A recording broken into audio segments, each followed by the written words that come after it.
Hey Plumeria fans, what's going on? Aloha. Hey, I'm just going over, I'm sorry I haven't done a video in quite a while. Life happens, but anyway, I've been meaning to do this video for quite a few weeks. It's winterizing. It's been so warm here in Texas. We're a 7B, 8A is kind of our zone, and we're trying to, it's basically New Year's Eve, and we're getting ready to get some cold temperatures, and I'm kind of forced into it. I kind of had thrown some stuff into our greenhouse that I've gotten. This is my second year in the greenhouse. We're going to go through what kind of heating tips I could give you that we've used, and I've got to basically get all these plants into the greenhouse. But over here right here we got like the wedding Plumeria. It's already blooming. My desert roses are blooming with seed pods. I've got this one's blooming here, and it's already the New Year's Eve. Here's another one, Plumeria with seed pods. I've got quite a few Plumerias. I got quite a few out front. I've got more here. We've got another one here with the seed pods. Aloha plants I've kind of neglected. I need to do better on these over here. And but yeah, we're going to go in here. I'll show you the greenhouse real quick and kind of take a look at it. It's a 12-foot by 12-foot greenhouse, and like I said, this is going to be our third winter with it. I've just cleaned it out and got all the seedlings that I've gotten from this year. Last year's seed pods. We got some from Hawaii when I went over there, and those are all kind of doing their first winter in here. As you can see, we got an exhaust fan here. When it gets too hot, I've got an exhaust fan. I've got a big thermometer that I can read in here, and I'm going to put a bunch of them on the ground here. I've got a watering system in case I need it. I've got a misting system in here. I've got it south facing, so I get plenty of sun in here. And what we did this year, we got some foam insulation. I'm blocking off these walls that don't get a whole bunch of sun, but just to help kind of bring the temperatures up. So what we'll do is we'll go over and talk about some heating solutions that we have, and then kind of give you some tips on that if you have any needs for that. Hey guys, we're back on the heating side of it all. We're going to talk about some different heating tips I can give you to kind of bring your temperatures up, because Plumerias definitely don't like it. Anytime it gets in the 40s, I try to get them inside and get them warmed up when we start getting conditions where we're going to stay, in the low 40s, high 30s. I've got to get them in the greenhouse or inside a garage, in the house. As our collection, we only started with 2 or 3, and it's kind of addictive, so now I've got over 100 Plumerias, and have to come up with different ways of doing it. So my wife bought me this 12 by 12 greenhouse shed that a local company builds every year. It's a great shed. In the summertime, because we deal with extreme heat, I have this is for covering it to keep the sun from just beating on that greenhouse. For the winter, I'm going to pull it down for the winter and fold it back. That way I can get full sun inside the greenhouse, and you can see it. You can see the greenhouse is getting plenty of sun from the south-facing direction. But let me talk about heaters real quick, because my game plan first year, we had heaters. I had electric heaters. We had some power outage issues. We had some short circuit issues, and then I also went with propane. I have propane over here as well. So I kind of started out with my heating issues. I bought this cheaper heater. It ran probably $100 on Amazon. I think they're between about 100 to 130 bucks on Amazon. They got similar stuff at, like, not Harbor Freight, but some places like that will have some things that are similar. It did pretty well up until I kind of went in there and sprayed. So I don't know if the heater, it failed on me a few weeks ago.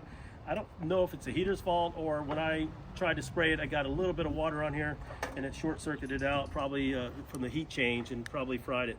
Also, it has a thermometer on it, which basically this unit will plug into. It's pretty straightforward. It's a heater. It has a fan. It circulates the air so you don't get some kind of like mildewy, moldy conditions. You could put it on just fan mode if you just need to move air in. But basically, you take the heater, you plug it into the thermostat right here, and this will light up so you can set your temperatures when you want it to come on and when you want it to go off. It also has a thermostat. It also has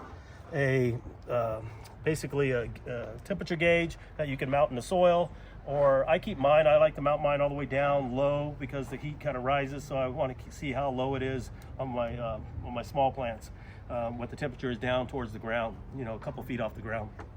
But like I said, this heater didn't do real well, so that one's in the trash now. And then I went over here and I got Bio Green. This is the one I wanted to order last year, but it was sold out. I can already tell there's a build quality difference. This one's stainless steel, super heavy duty. Everything is, you could feel the fit and finish on it is just a lot better. It comes also with the thermostat. You can order it with the heater by itself, or you can order it with the thermostat as well. So it's an automatic thermostat, so you can just plug it in, same concept.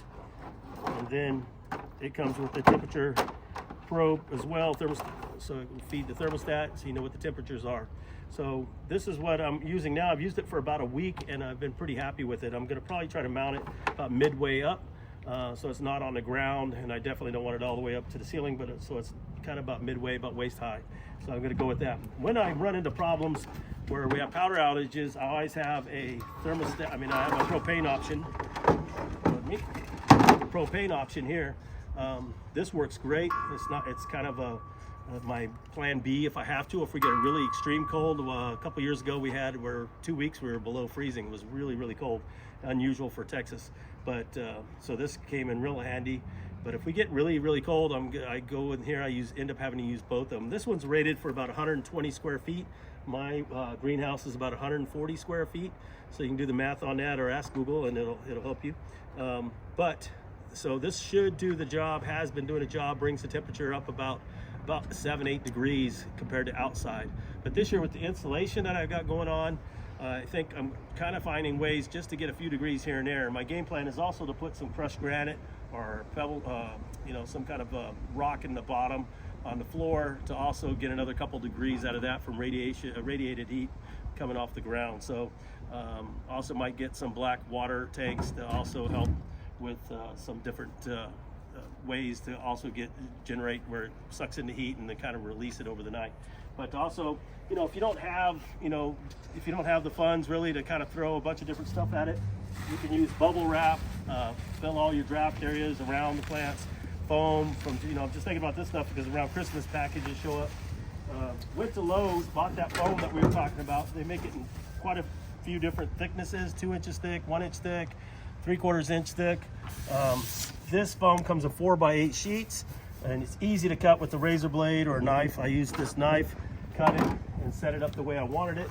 And this was, I think, is going to be a big help with allowing the sun to come in through this side. Also, the extra scraps I used in my draft areas down at the bottom, so that way I can kind of stop from some of the wind from getting in. Another, what you can do, you can get these pipe foam insulators like pool noodles. You can use a pool noodle as well. These things are a couple bucks at the most, a couple bucks. If you get them with the tape on them already, they're like a little bit more, but you can literally wrap these around your plant just like that, and you can seal it. You can put a couple tie wraps on here if you need to, and you could go through all your plants like that as well. Especially if you lived in an area where you really don't get cold, but you're going to get some cold weather. This would be a great way to kind of give your plant some insulation to kind of help. So that's kind of what we do for the heating. Let me show you one other thing I have. What I do to keep track of the thermostat. I have a thermostat in the house that's Bluetooth that'll allow me to see the temperature. So every time I walk by, I check the temperature. I have another sensor in here. I'll show you the sensor that I use. So this one mounts, ThermPro mounts, this is the transmitter for the temperature here. And then what I have another one, a backup one that goes to my phone. It's a HIT sensor, HIT sensor, or HT sensor. HTW sensor is this one, and this one is Bluetooth. So it goes straight to my phone, which I really like a lot. You can't see it on here, but basically it'll give me the temperature, the humidity level, gives me a graph to what the low is. It has alarms, and you can get this wireless. This one's Bluetooth, but I probably should have went with the wireless one, so if I'm at work or if I'm on vacation or something like that, I could get the notification that I have a problem to be able to take care of it. So I highly recommend this. This is awesome. The other one's great too. You can get those at Lowe's or one of the big box stores. That way you can keep track of your temperatures. So let's talk about, I'm just basically now, I'm not going to show you me loading all these plants, but I am going to show you what we do before we go. Okay, before we load them into the greenhouse, what I typically do, we're trying to get these guys to go dormant for the next 8 weeks or so. Usually I kind of do this ahead of time. And last year I put all the plants in there, all the leaves, made a big mess. But basically I want this thing to go basically dormant. So what we do is just trim them back right here. It seems kind of crazy. It's a beautiful looking plant and you want to enjoy it, but this actually will help the plant thrive if he gets to take a little nap for a couple months. So hopefully for the next 8 weeks. I've trimmed these back. The reason I don't go all the way there, these will fall off. It'll turn yellow and fall off in a few days. And now this plant's ready to be put inside the greenhouse. So when I'm done, it looks pretty much like this right here. And that way I can put them in there. I don't bust them, gives me a little bit more room. And from there, we'll just load them all up and I'll bring you back and show you what we got going on. All right, we got complete Plumeria carnage. It looks like carnage. We got the leaves coming off. Perfectly good plant, but that's what you got to do. When you cut these, if you come around here, you can take a peek. When you cut these about, like I said, about ½ inch away, you got to cut them. After you cut it, technically, you're supposed to go boil and kill any kind of virus that could possibly get onto you. You can cross-contaminate. So for the purists, you wouldn't want to just sit there and cut this one, then cut this one and sit there. So we have 2 pair kind of cycling. Like I said, later on, these will just kind of fall off after about a week. They're going to just pull off you without damaging the plant. They just kind of fall off. So this one was cut. I actually damaged one. You're going to end up having some, this time of year when you're moving things in and out, you're going to damage things. If that happens, you cut it at an angle, kind of get an angle right there. And I'll go ahead and put these inside and try to reroot them here. Some people will reroot them right now. It probably would do okay. I'm gonna let them dry out a little bit longer.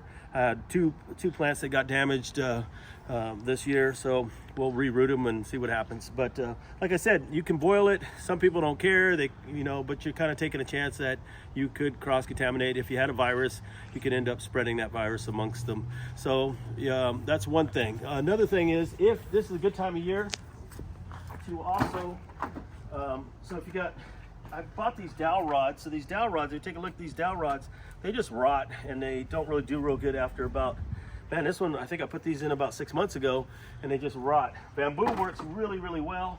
I have a buddy of mine that has a bunch of bamboo on his property he's trying to get rid of, which luckily he brought me a few pieces. I got a bunch of pieces. You can get a little tool like this from Harbor Freight, or you can saw, a hand saw, whatever you want to do. So just cut it.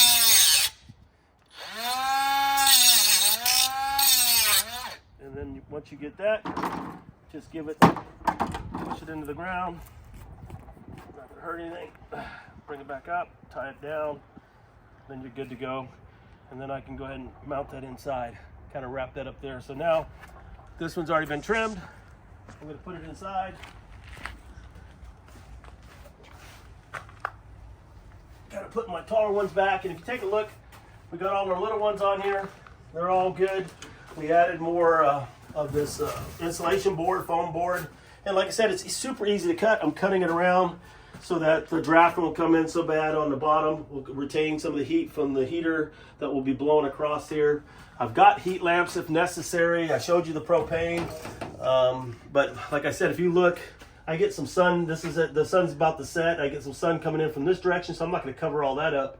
I've got a fence behind this wall right here, so that still allows a lot of sunlight to come in on this side, and I'll get from the top, I'll get plenty of sunlight, which should really warm it up. It will get, like today, it got in here 95 degrees, even though that it's cold outside. So we'll continue to put it together, and I'll give you one last peek when we get it done.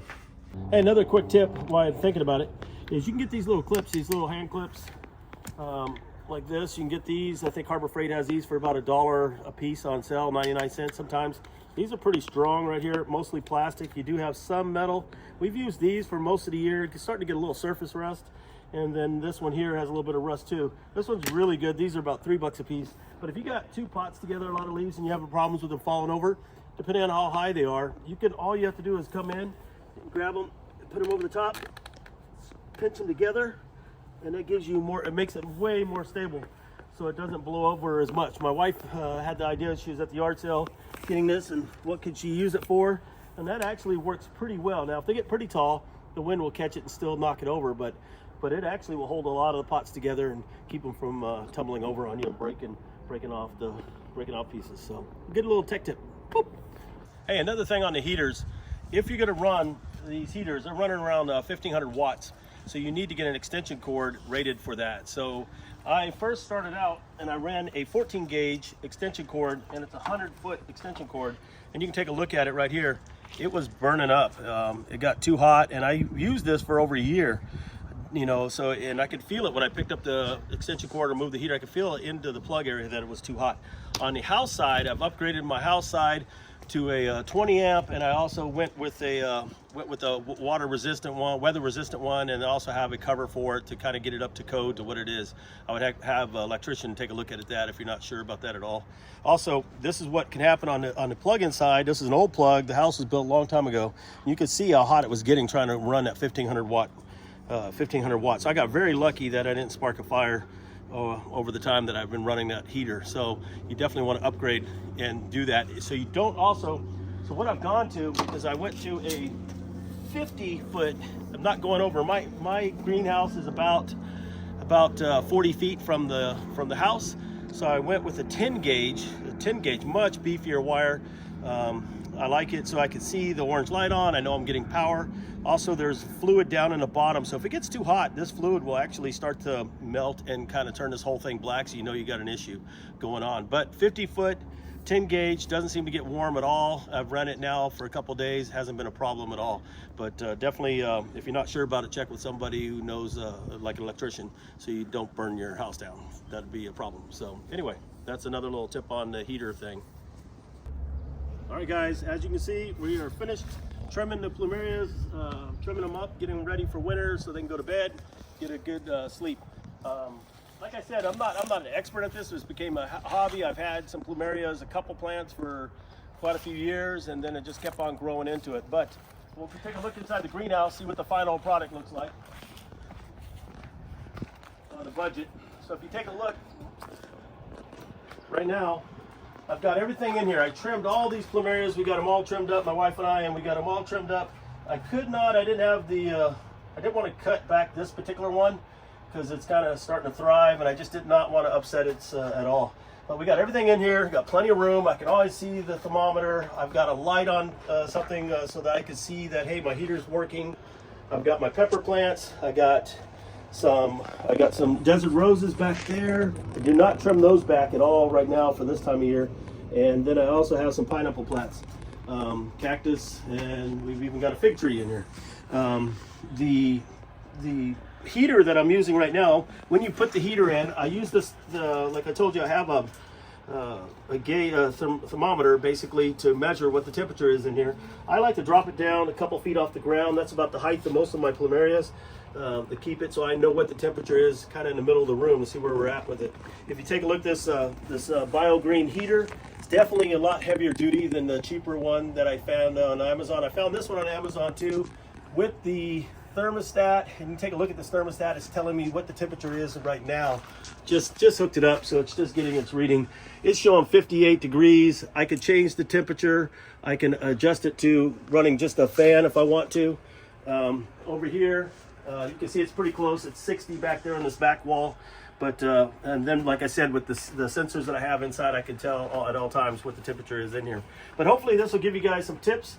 Like I said, I'm not an expert on it, but I have stayed at a Holiday Inn Express in the last year, so that should give me some street cred on this stuff. So share your tips. Tell me how you guys heat yours. If you have to, if you're lucky and live in Florida, Southern California, Arizona, wherever, then you don't have to deal with this kind of thing. Also, if you have those little pool noodles or the pipe warmers, if you got one close to the wall like this over here, you can always wrap it as well if you feel like you need to have that extra protection. But I think for us, we'll be pretty good. Hey, thanks for tuning in. Hit the like and subscribe button. I'd appreciate it. Help grow this channel. And have a happy new year. 2025, 2024 was really good for us. And now we're moving on to 2025. Aloha.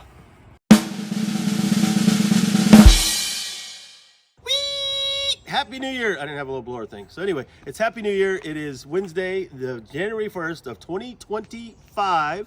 And it is the next morning after I've done the whole how to warm up your greenhouse. So I checked it, it's 39 degrees right now this morning, and on my app it's showing 54 degrees at the midpoint in the greenhouse, and it's as high as 64, 65 at the upper parts of the greenhouse. I'll come in here and show you real quick. Yep. I'll put this on here. I'll hold it. So you can see so much warmer in here, and the heater did a great job last night. Today I'm going to reposition this heater. I'm going to put it towards the back, and because I have to hook up a fan. Because in the daytime, you can see the sun hasn't even popped up through it yet, but in the daytime it'll get pretty hot in here, so I have the exhaust fan that will open it up. And then actually what happens on this door, I'll show you, unhook it. It has a little hook here, so you can unhook it, and then when it gets above, I have it so when it gets above 85 degrees, the vacuum it'll start, the fan will turn on, it'll pull the door open. I say that, but sure, it'll pull the door open and allow all that heat to exhaust out the back side. So it's a nice feature of this greenhouse. I got this from I think it's called East Texas Greenhouse, guys. I think it was some guys here in East Texas that do it and travel once a year. They go out and get after it. But anyway, it's been a great addition. This is awesome. I'm super excited. I was hoping for about probably another 3 degrees difference, and all I did is, if you look here, this is only up about 2 feet, maybe 2 feet up down here, and then on the back walls over here, I literally went up as high as probably about 4 feet, probably 4 feet higher here, and left everything else open. That little bit of a difference made a 6 degree difference in down low where I was at. So that's a huge difference. And when I add the rock, I probably will get another 3 degrees, 2 or 3 degrees from what my research has been showing. So when I get that, that's huge. That's going to make it so that heater doesn't have to stay on all the time. So that was what I was looking for. Is I was hoping for just a few degrees, and I'm ecstatic that I've got that much of a difference. So also, one thing on the heater I forgot to mention yesterday. Now that I got to plug in my exhaust fan in here, so I'll show you here. Now that I got to plug in my exhaust fan, I'll run it back there. I'm going to have this, remember, we have to use a 10 gauge cord, real beefy cord. You're really not supposed to do a bunch of, you wouldn't want to put something like this here, a power bar right here.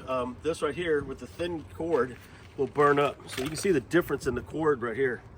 So that's just too much wattage. 1500 watts is too much wattage. This right here, these cords right here rated for 2500 watts. So now I'm going to plug this whole setup in again, replug it in, and then plug in my exhaust vent in the back, and that way I should be good and not overwork the electrical system and cause a fire. So I'll keep you abreast of that and let you know if I do cause a fire. It'll be a bad day, but hopefully not. So again, thank you for taking time to watch this video. Hopefully it was some use for you, gave you some ideas. All this has just been trial and error. I made a lot of mistakes to finally start getting some stuff to go right my way, and make sure that you like and subscribe if this channel helps you out at all, and then that gives me an idea of, hey, I'm doing the right things. So hopefully I'll get better as I go. I'm just kind of a regular Joe just doing this stuff, and just thought I'd share some of the info that I've learned over the years. All this right here on the ground, all these leaves that I was showing last night all over the place, these I'm gonna just mow up, bag them up, and I've got a mulch pile back there that I'll use. I've been mulching that stuff up, and I use that for my dirt now, and I'll add sand, get some sand and add that. So I'll use these leaves again and recycle them, and they'll help bring life to some more Plumerias in the future. So God bless, happy New Year 2025, and anyway, have a great one.